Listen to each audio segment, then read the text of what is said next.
Kulħadd filgħodu pajjiżna fakkar jum it-tifkira. Flimkien mal-pajjiżi tal-Commonwealth, Malta fakkret il-miljuni ta' persuni li tilfu ħajjithom matul l-ewwel gwerra dinjija. F'din iċ-ċeremonja tfakru t-tokki ta' 11 jum ta' 11 xahar tal-1918 meta beda l-armistizju, jiġifieri intemmet il-gwerra l-kbira. Iċ-ċeremonja bdiet mal-wasla tal-ogħla awtoritajiet tal-pajjiż fi Pjazza San Ġwan fil-Belt. Il-President ta' Malta George Vella intlaqa minn membri tal-Forzi Armati ta' Malta fejn daq l-innu Malti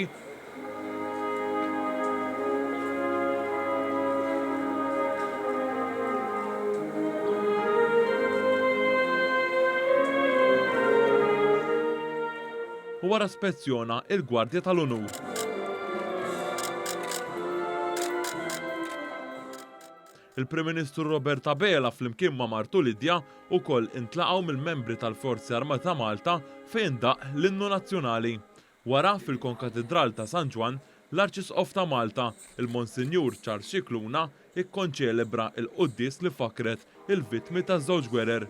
Waqt l-omelija, Monsinjur Scicluna qal kif din iċ-ċeremonja qed tkun infakra il-ħajja ta' persuni innoċenti li tilfu ħajjithom.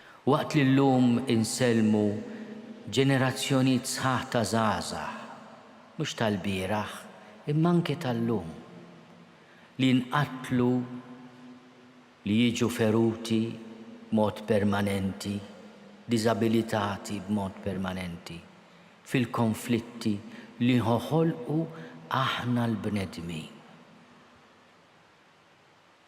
Aħna l-bnedmin. Bin-nuqqas ta' ħila ta' dialogu.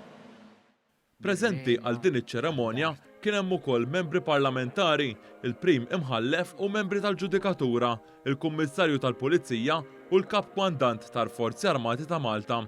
Din il-qudies ġiet segwita b'ċeremonja ta' tifkira ħdel monument tal-gwerra fil-Furjana fejn l-ogħla awtoritajiet tal-pajjiż poġġew kuruni ta' fjuri bis-swit il-monument. Din is-sena b'differenza mis-soltu minħabba l-pandemija, il-kontingenti tal-Forzi Armati u tal-Pulizija u dawk li poġġew il-fjuri fuq il-monument kienu inqas mis-soltu.